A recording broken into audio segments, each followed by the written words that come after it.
Novos documentos judiciais envolvem Taylor Swift na disputa entre Blake Lively e Justin Baldoni, revelando supostas mensagens privadas da cantora, talvez ficando do lado de Lively. Talvez então não reagindo nos bastidores enquanto a polêmica estava prestes a explodir. Essas mensagens são só uma parte de muitas provas, como depoimentos de testemunhas e reações privadas. Tudo vindo das pessoas no centro dessa disputa. E vamos explicar isso agora. Bem-vindo ao Sidebar do Law and Crime. Sou Jesse Weber. Certo. Agora vemos o que Taylor Swift teria enviado para Blake Lively sobre Justin Baldoni durante essa disputa judicial milionária. Já faz tempo que falamos disso, mas como não comentar? As mensagens dos novos documentos do tribunal são brutais e, se autênticas, sugerem isso. Esse seria o argumento. Swift não era apenas uma espectadora nessa disputa judicial de Hollywood. Os documentos revelam troca de mensagens direta nos bastidores, com Swift e Lively reagindo em tempo real pouco antes da história explodir. Este é um novo documento enorme no processo Blake Lively contra Justin Baldoni, que acabou de ser divulgado e contém dezenas e dezenas de anexos, centenas de páginas do que o documento apresenta, como mensagens de texto privadas, depoimentos de testemunhas, anotações dos bastidores. Isso meio que puxa o véu de um dos conflitos mais feios e desagradáveis de Hollywood que vimos em muito tempo. E para quem precisa de uma rápida recapitulação, acho que eu preciso. Faz tempo que não faço isso. Esta é a disputa pelo filme Termina Comigo. Blake Lively, estrela, e Justin Baldoni dirige. Ele também foi co-estrela, e Lively processou Baldoni e a Wayfarer Studios por ambiente tóxico e assédio sexual no set. Baldoni, como sabemos, entrou com uma ação de reconvenção por centenas de milhões de dólares, alegando que foi Lively e seu marido, Ryan Reynolds, que fizeram uma campanha difamatória contra ele e tentaram tomar o controle do filme. Aliás, a reconvenção foi rejeitada após Baldoni optar por não apresentar novas alegações contra Lively, mas ele ainda pode recorrer. Ainda assim, está muito bagunçado, ele disse. Ela também, um drama que já dura mais de um ano. Vou te falar desse novo processo que busca deixar de lado especulações, rumores e insinuações. Traz o que parecem ser suas próprias palavras, registradas em tempo real durante os acontecimentos. Para começar, inclui o que são apresentados como mensagens entre Blake Lively e sua antiga boa amiga Taylor Swift, que parecem mostrar Swift ficando do lado de Lively. E talvez até discutindo estratégias. E se você estava se perguntando, sabe, o quão envolvida a Taylor realmente estava? Essas páginas são o motivo pelo qual essa pergunta ficou muito mais forte agora. O processo cita mensagens privadas de Justin Baldoni para amigos, como o ator Rainn Wilson, onde ele relata uma reunião surpresa com Lively e Ryan Reynolds, que o deixou, abre aspas, emocionalmente paralisado. Inclui depoimento de testemunha alegando que Ryan Reynolds gritou com Baldoni em uma reunião de mais de 5 horas. Há muito mais para abordar e vamos mostrar tudo isso, página por página, o quanto conseguirmos. Não dá para fazer uma conversa paralela longa, mas preciso contextualizar antes. A história começa com o que seria um grande sucesso.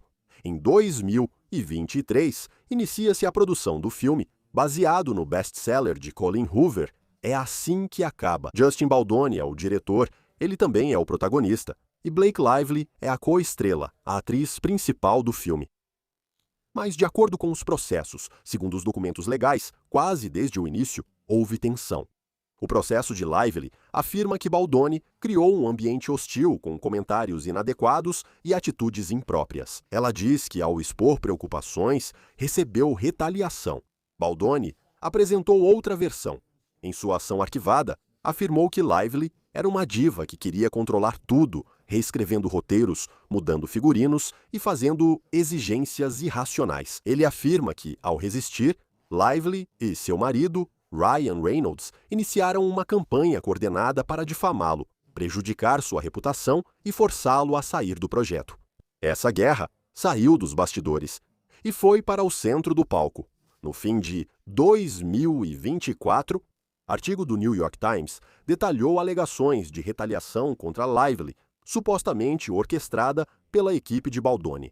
Esse artigo virou peça central na batalha judicial, surgindo então os processos, certo? Lively, após ser processado por assédio e ambiente hostil, Baldoni respondeu com ação por difamação e extorsão, pedindo 400 milhões de dólares.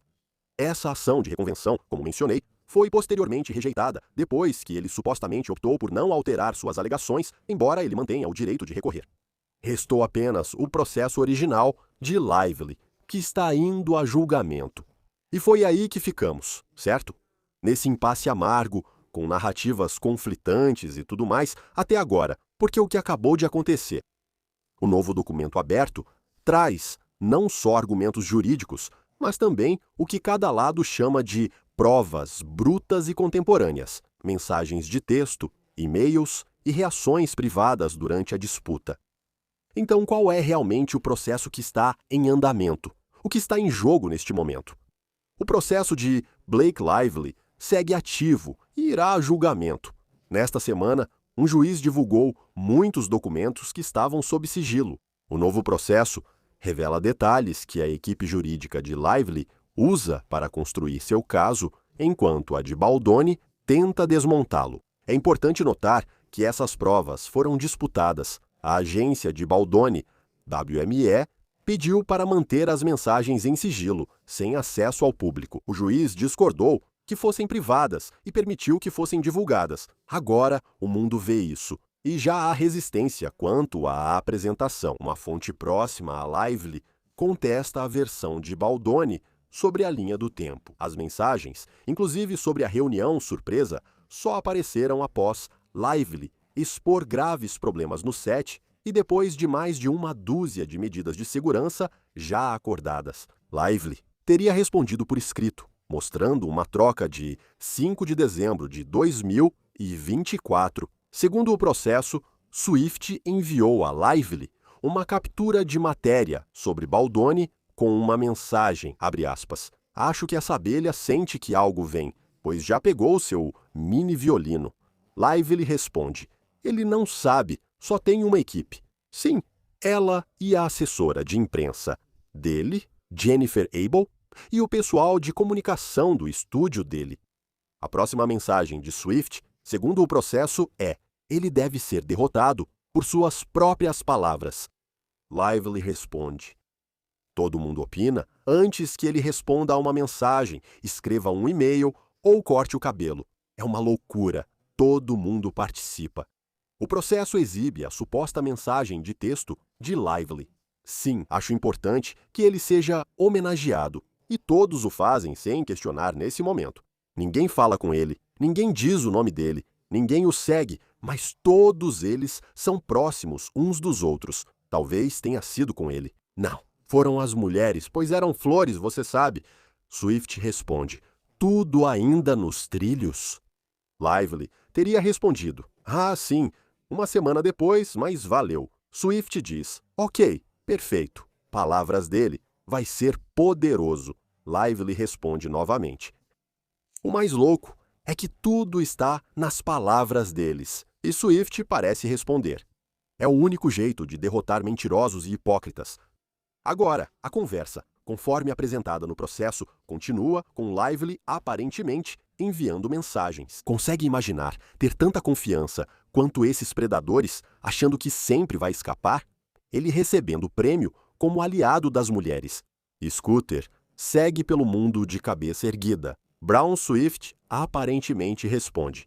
Parece um filme de terror. Ninguém sabe o que ocorre, mas a mensagem final de Lively sugere: ah, eles vão saber. O único resultado possível é proteger outras mulheres para que isso não se repita. Eu ando me sentindo culpado, como se tivesse uma sentença de morte, por ser sarcástico e gostar de festa temática. Antes de acabarmos com Taylor Swift, preciso comentar mais uma mensagem. Supostas mensagens entre Taylor Swift e Blake Lively surgiram em dezembro de 2024. Durante todos os acontecimentos, Blake Lively enviou uma mensagem. Oi, só queria saber como você está. Não sei porquê, mas sinto que deveria perguntar. Está tudo bem? E a Taylor responde, quer dizer, tem uma mensagem mais longa, Mas a Taylor, então, responde: não, você não está errada. Mas também não é nada demais. Acho que estou exausta em todos os aspectos da minha vida e, nos últimos meses, venho sentindo uma pequena mudança na maneira como você fala comigo. Sim, tem sido muita coisa do Justin, mas já passei por isso antes e sei como consome. Me sinto mal em comentar, pois suas mensagens têm sido gentis, mas as últimas me afetaram. Parecia um e-mail corporativo, enviado para 200 pessoas. Você falou nós umas 18 vezes. É difícil criticar como você lida com o que passou. Sinto falta da minha amiga engraçada e sarcástica, que fala comigo como ela mesma, não como parte do grupo. Em grupo, só ouço isso. Me sinto mais distante de você do que apenas pela distância física. E parece que Blake Lively responde: prezado cliente, obrigado pelo seu feedback. Nós, da Matriz, estamos analisando suas preocupações e retornaremos em breve. Agora quero analisar uma narrativa completamente diferente que foi apresentada no processo. E isso vem de um documento intitulado Notas da Ligação com Jamie e Tara. Datado de 25 de julho de 2024, Jamie Heath é parceiro de produção de Justin Baldoni, cofundador da Wayfarer Studios. E essas anotações, supostamente resumindo a perspectiva, meio que apresentam uma série de queixas contra Blake Lively. As anotações relatam que Justin Baldoni comprou os direitos do romance de Colin Hoover e passou anos desenvolvendo o projeto. Há 2 anos e meio, ao escalar o filme com a Sony, Blake Lively percebeu rapidamente que é uma superestrela, o que acompanha o estrelato. E as anotações, então, listam supostos problemas relacionados ao figurino, eles afirmam, abre aspas, e isso está nos documentos. Blake passou a gastar sozinho e trocou o figurino, sem se preocupar com o impacto na produção, segundo as anotações. Cada página tinha sua marca, e o documento relata esse ponto de virada, lista de exigências que Lively teria enviado para retornar ao set após a greve. Cita várias condições, como Justin Baldoni não pode falar sobre seu vício em pornografia com Blake Lively. A Wayfair não deve entrar no trailer de BL enquanto ela estiver despida. Ninguém da Wayfarer deve tocar ou abraçar Blake Lively. Ela e sua equipe precisam de set fechado em ensaios ou filmagens de nudez. Aliás, você sabe, o lado da Lively diria que isso ocorreu por causa do assédio que ela sofria. Agora, as anotações continuam descrevendo a infame reunião de 4 de janeiro no apartamento da Lively. Isso, aparentemente, foi um grande problema, segundo eles alegam, abre aspas. Ryan o chamou de dramático. Não era sobre ele, mas sobre ela. Isso durou 1 hora. Depois, Ryan repreendeu Jamie e Justin de novo. Justin, por que não age como seu parceiro? Muitas dessas evidências envolvem um evento crucial, reunião maratona, no apartamento de Blake Lively e Ryan Reynolds, em Nova York, em 4 de janeiro de 2024. Segundo o processo, isso ocorreu no dia anterior à retomada das filmagens após a greve, com várias pessoas da produção presentes. Aparentemente, achava que era uma reunião comum de retorno. Mas o que aconteceu, conforme descrito nesses documentos, foi um confronto prolongado. O processo contém depoimento juramentado sobre essa reunião de Andrea Gianetti, um produtor do filme. No vídeo, ela relata que, ao entrar, viu Ryan Reynolds gritando com Justin. Foi uma reunião muito longa, e houve momentos em que sim, a voz dele estava elevada. Você sentiu pena do Justin?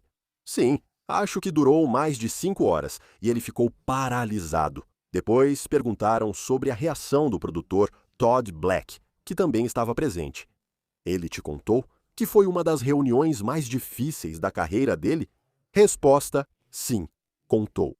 Não estávamos preparados. A reunião foi longa e sem intervalo. Nunca passamos por isso. O processo apresenta supostas mensagens privadas de Ryan Reynolds que indicam sentimentos pessoais intensos envolvidos. Você tem mensagens de 17 de maio de 2024, onde Reynolds supostamente pede apoio de Matt e Lucy Damon para a versão da Lively do filme. Em uma mensagem, Reynolds supostamente chama Baldoni de vaidoso maligno, sociopata, falso feminista, sem limites ou vergonha. Eu não consigo acreditar que ele ainda não foi preso. Em outra mensagem supostamente enviada no mesmo dia para Ben Affleck, Lively teria descrito Baldoni como, abre aspas, o diretor de Chaotic Clown afirmou que houve sérios problemas de RH no set. Em outra mensagem, divulgada pela TMZ, Reynolds teria chamado Baldoni de terrorista com um palavrão seguida da reação privada do próprio Justin Baldoni. O processo inclui mensagens de texto que Baldoni enviou a amigos, entre eles o ator Rainn Wilson. Isso ocorreu após a reunião de 4 de janeiro. As mensagens mostram horário de 5 de janeiro, de 2024, às 18h20. Baldoni supostamente escreve: desculpem pela falta de atualização. Ontem à noite foi uma das mais difíceis da minha vida. Parecia uma emboscada. Eu não tinha palavras, não conseguia formular frases. Ele continua descrevendo a reunião, alegando que Ryan estava falando comigo como se eu fosse uma criança de 5 anos e me repreendendo. Usaram assustador e abuso para descrever meu comportamento e me disseram o que falar. Tive que pedir desculpas, mas não consegui. Eu estava em choque e basicamente voltei a me sentir como uma criança de 7 anos de novo. E então, ele detalha as consequências emocionais. Abre aspas. Eu fiquei emocionalmente paralisado, algo que não sentia há anos. Falei com minha terapeuta por 1 hora. Ela tentou me ajudar, pois eu não conseguia sair do sofá. Não sei como superar isso. Nas mensagens, Baldoni teria dito querer revidar, mas se sentia preso. Meu cérebro estava lutando, porque o que eu queria dizer e fazer era fugir e acabar com esse filme todo, porque eu sentia que isso era muito injusto. Mesmo assim, só restava reconhecer os sentimentos dela e do Ryan, pedir desculpas e enfrentar o marido irritado. Nem isso consegui direito. Inclui também uma luta espiritual. Orei repetidas vezes, mas as palavras não vieram. Senti-me abandonado por Deus naquele momento. O processo mostra as respostas do grupo durante a chuva. Wilson teria dito: meu Deus, não acredito. Você foi armado, emboscado e atacado. Estou chocado. Entendo perfeitamente você se sentir atordoado, como um cervo diante dos faróis. Outro membro, aparentemente Travis Van Winkle, responde: amo muito vocês, verdadeiros guerreiros. Então, com tudo isso agora público, a equipe jurídica de Blake Lively foi a primeira a emitir um comunicado e eles focaram nas evidências de suposto assédio. Você tinha. A advogada Sigrid McCauley afirmou que os documentos traziam depoimentos inéditos, mensagens e provas de testemunhas que apoiam as alegações de Lively. O comunicado destacou que as preocupações da senhorita Lively e de outros foram registradas em tempo real e entendidas pela Wayfair como relacionadas a assédio sexual. O lado de Justin Baldoni não emitiu um novo comunicado formal em resposta direta a essa divulgação, pelo menos até o momento desta gravação. A posição deles já está clara nos documentos que analisamos, certo? Eles afirmam que as acusações de Lively faziam parte de uma tentativa de tomar o poder e que a reunião foi uma emboscada legal. A defesa, já apresentada, nega as acusações de assédio e diz que Lively usou falsas alegações como arma. A equipe de Taylor Swift tenta sempre afastá-la disso. Antes disso, o porta-voz afirmou que Taylor Swift nunca esteve no set, não participou das decisões do filme e só assistiu It Ends With Us, semanas após a estreia. A declaração definiu as tentativas de envolvê-la como puro clickbait de tabloide. Não houve nenhum novo comentário da equipe dela sobre essas mensagens específicas, pelo menos até o momento desta gravação. Ryan Reynolds não comentou publicamente sobre o depoimento da testemunha que afirma que ele gritou com Baldoni. Também não há declaração até agora. Mas o principal ponto das respostas é justamente a divisão clara. Você tem um lado que diz que as evidências provam um padrão de assédio e encobrimento, e o outro lado, por meio dos documentos apresentados, diz que isso prova coerção. A difamação e a divulgação de documentos fortaleceram as narrativas de ambos os lados, sem recuos. O que está em jogo? O original de Min Lively e aquele processo de 160 milhões de dólares? O caso segue para julgamento com audiência em 22 de janeiro e 18 de maio. Embora, vou te dizer, como em muitos casos de grande repercussão, Isso pode mudar, talvez até haja um acordo, vamos ver. Isso é tudo que temos para vocês aqui no Sidebar. Pessoal, muito obrigado por nos acompanharem. Inscreva-se no YouTube, Apple Podcasts, Spotify ou onde ouvir podcasts. Também estamos no Peacock da NBC com episódios disponíveis. Se quiser me acompanhar, me siga no X. No Instagram, eu tenho meu programa News Nation, Jesse Weber ao vivo. Espero que você possa conferir também. Até a próxima, sou Jesse Weber.